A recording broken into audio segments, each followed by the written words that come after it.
Hey, what's up everybody, welcome back to Spiggs Gaming, and today I'm going to be doing another Halo lore reaction video. How old is the Master Chief in Halo? Over the years, Halo fans have wanted to know more about the mysterious shroud that revolves around John 117. How he looks, is John really his name? How old is he? And while we may never know what Chief looks like exactly under that pretty helmet, we are very certain that John is his real name now. His exact age is much more up to debate though. Some say he's in his 50s, others say he's in his late 40s. But how old is he really? With some help from the internet and a little bit of reading and research, we think we found the closest estimate of Chief's actual age in the current timeline of the Halo franchise. Hold on tight, let's get into this.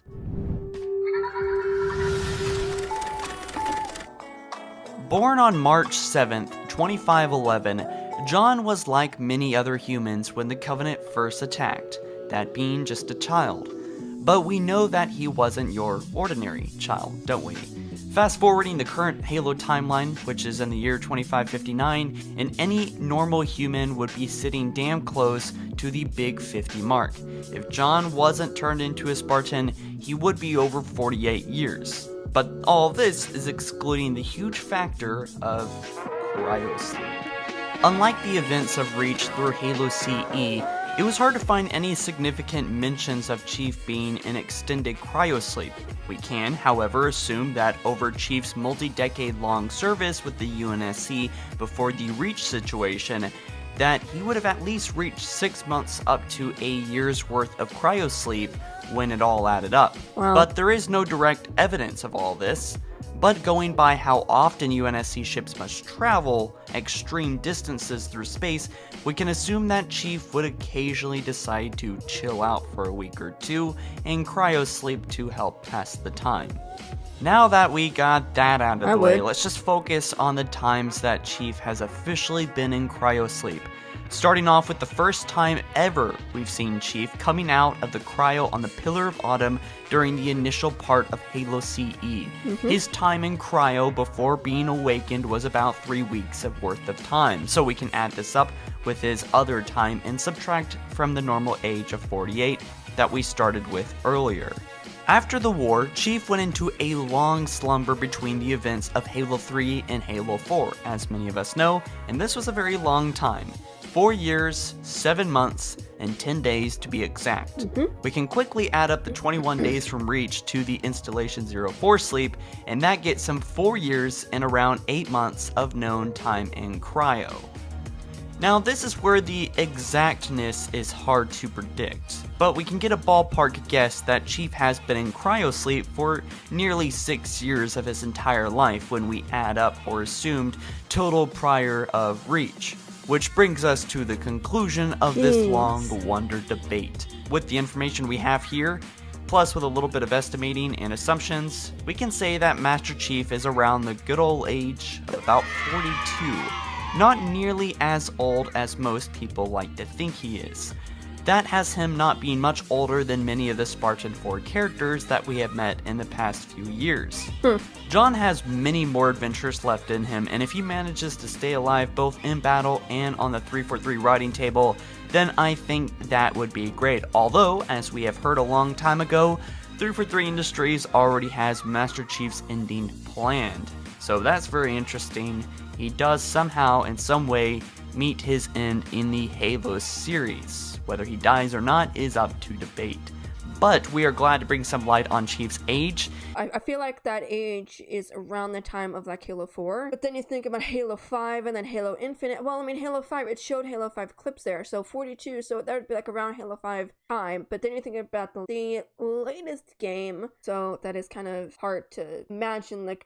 Was there much of a gap between Halo 5 and Halo Infinite? Or was it just, well, we know it was at least 6 months because the weapon, like the first time you see her is like, it's been 6 months, where have you been? He could be like 43, 44 in the latest game, which is kind of cool. In fact, the 343 is already planning the ending of the Master Chief. I really hope they plan on him being discharged from the UNSC.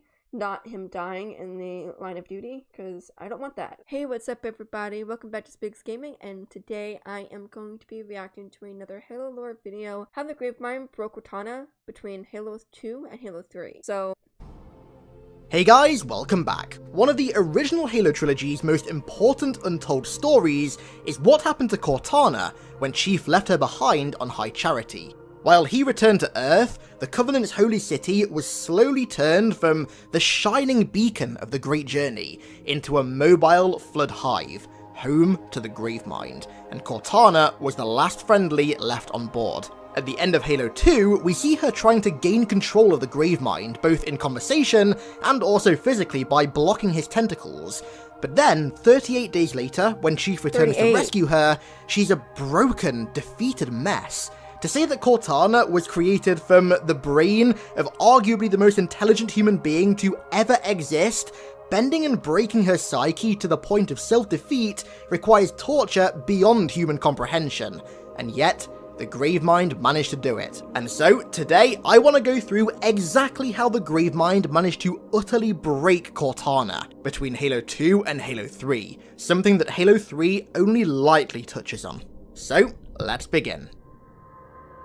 Cortana's resilience to the Gravemind carried on past the end of Halo 2. She knew that she had to stay active and preoccupied, otherwise it'd tear her apart file by file, and learn all of humanity's secrets in mere hours. To try and get a feel of what she was dealing with, she started by using High Charity security cameras to build a composite view of the entire thing.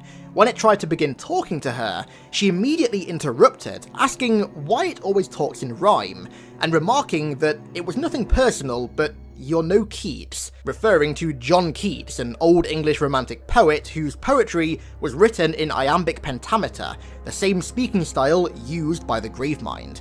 This was another attempt by Cortana to gain control of the conversation, but the Gravemind immediately hit back, insulting Cortana's human roots and stating that he consumed the memories of many poets that were far beyond human culture. These semantics carried on for a little while longer, with Cortana keeping her systems busy by asking such questions like, "Tell me a word that rhymes with orange," which caused the Gravemind to grow impatient. She felt a sudden, uncomfortable impact feeling, an indescribable feeling that turned out to be the Gravemind trying to access her large yet heavily encrypted file on Earth's defenses. She knew that she had to keep him at bay until Chief returned, so she tried to spark more filler conversations, but this time it was having none of it. The Gravemind struck back, this time slapping Cortana across the face, hard, causing her to feel a sort of animalistic pain sensation, which is something that AIs aren't used to. It's pretty interesting though that what sparks that sort of pain sensation in Cortana, given that she's made up of data, not flesh, is a foreign force trying to access her encrypted files. Pretty disturbingly interesting. This pain, however, was about to turn from physical to emotional. The Gravemind suddenly said, "John, so that's what you call him. Most touching." Cortana considered this to be one of her most personal pieces of information, and that the Gravemind had dug through her deep enough to find it meant only one thing: it was here to break her. After further pain sensations caused by its intrusion, the Gravemind made Cortana feel fear for the first time. It called her bluff. She'd said that she'd answer any of the Gravemind's questions to keep herself busy and to avoid it tearing her apart. The Vino Positively Radiant Moisturizer with clinically proven soy and the tone and texture are back. Guess who just ordered PetSmart from DoorDash? Get more from your neighborhood.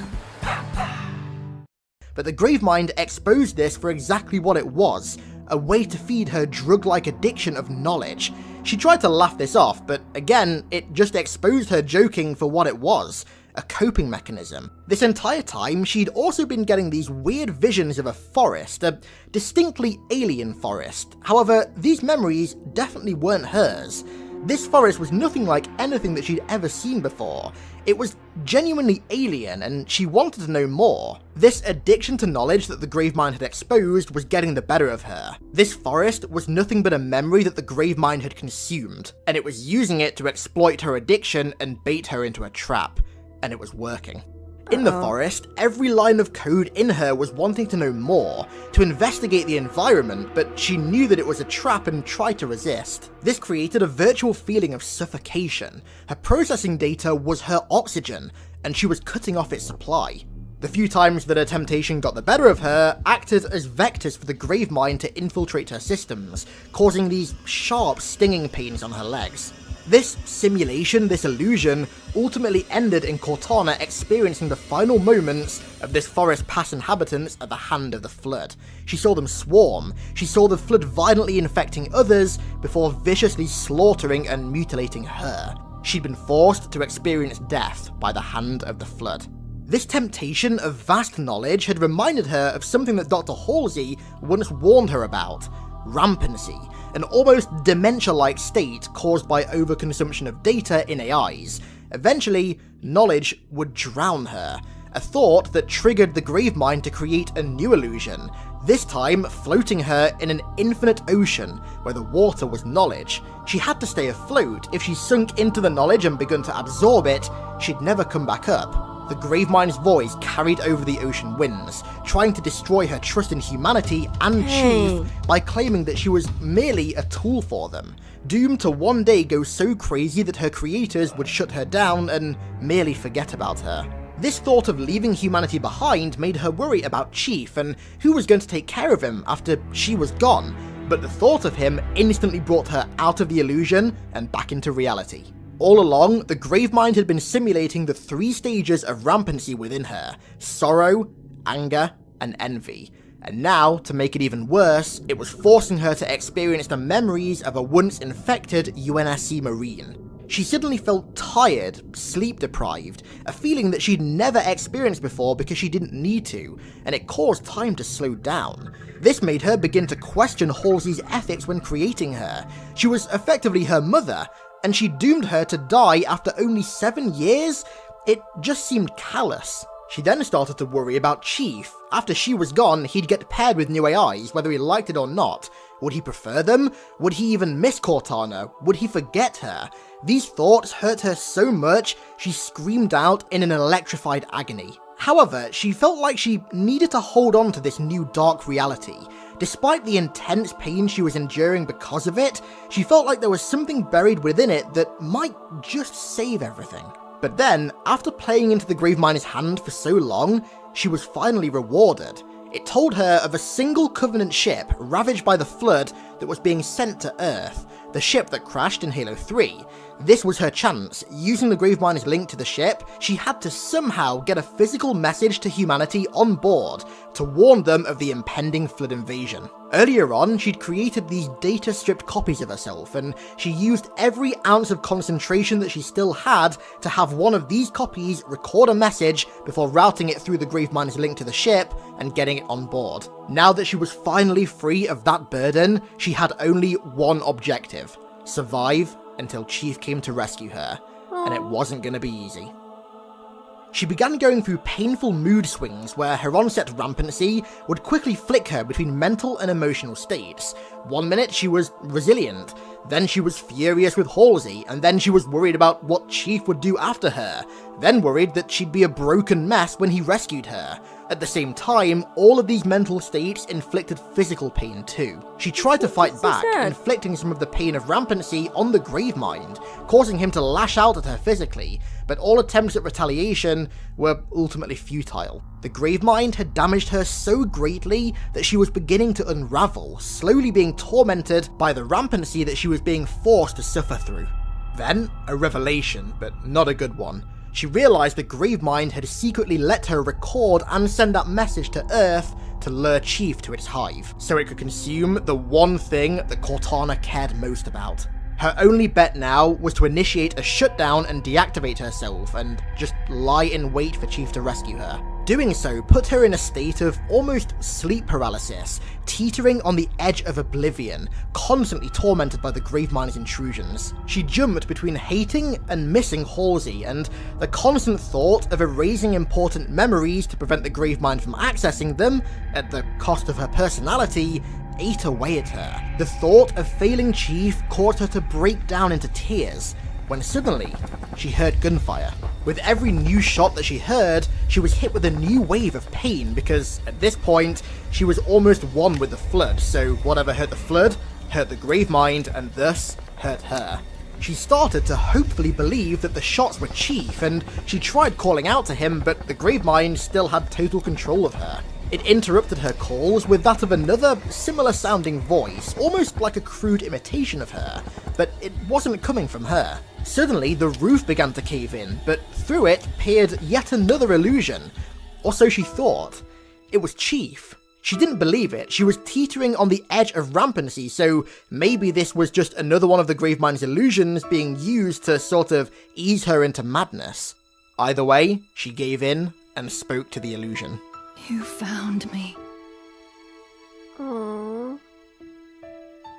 Was so sad. Like, you kind of get about, like, what happened with Cortana. You know, it's like, you know that something happened to her, and you know that she went through some sort of physical pain, but you never, like, really knew about, like, what really happened, and that is so sad. Oh my god. That's kind of sad how, like, when Chief would, like, fire at the Flood, it would then hurt the Gravemind, which then, in turn, hurt her. So Chief was unintentionally hurting her. That is very, very sad. And it's kind of sweet, but also because like the ceiling started like caving in, you know, that's when you hit the barrier, and then like she didn't know if it was an illusion of the Gravemind or not, but she just talked to the illusion because she was done, and thank God that it happened to be Chief, because that, oh my gosh. Hey guys, so welcome back to Spiggs Gaming, and today I'm going to be reacting to another Halo lore video.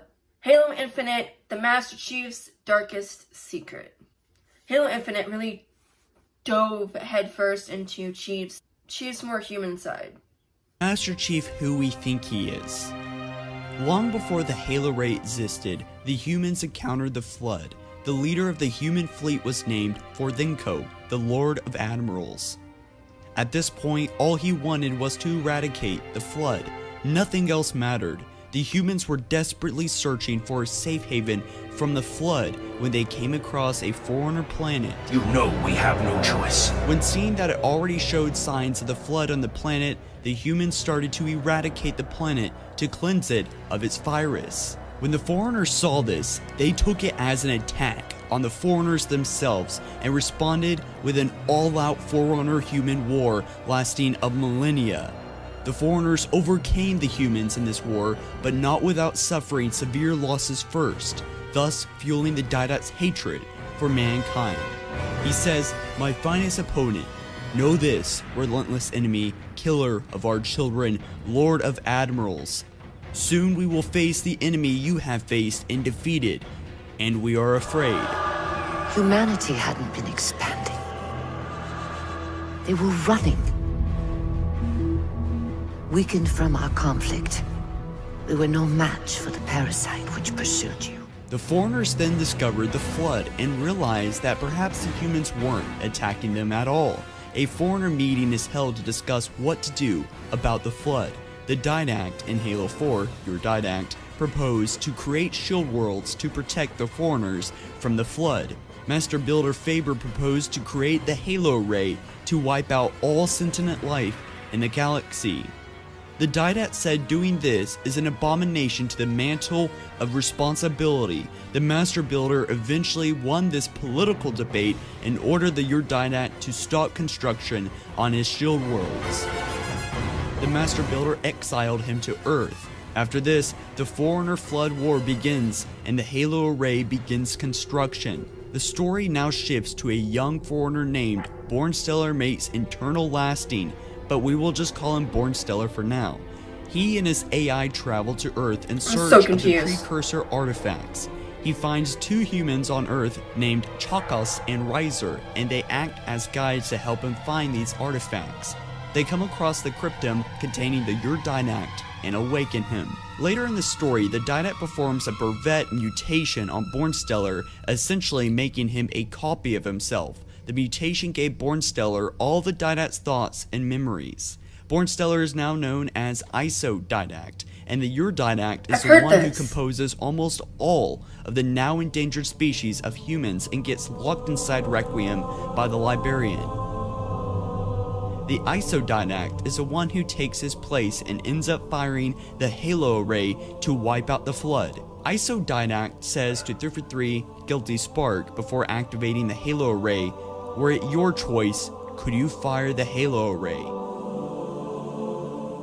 Before this, however, Chakas gets badly injured and only his Chief mind can be asked him salvaged. that. No, he Stellar didn't. rebirths Chakas as 343 Guilty Spark. We also find out the Librarian has been busy placing imprints in many people. Think of it as an imprint as a subconscious desire. The receiver an imprint may not know it exists, but it's there. Here's a list of a few G, aka imprints, that the Librarian has imprinted.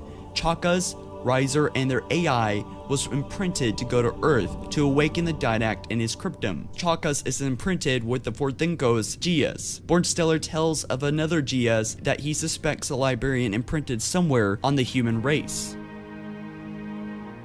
These imprints start to make sense if thought about long enough. For example, without the Didact would have not been awakened. Number 2 is why 343 Guilty Spark is always eager to fly the Halo rings in the Halo franchise. But what about 3? Who did the Librarian imprint onto the human race? Looking deep enough will uncover the answer. Let's look at this quote in Halo 4 during the middle of the mission. The Librarian says to the Master Chief, Reclaimer, When I indexed For mankind for repopulation. I've played this game so many times. I hid Seeds seeds from from the Didact. Seeds which would lead to an eventuality. Your physical evolution, your combat skin,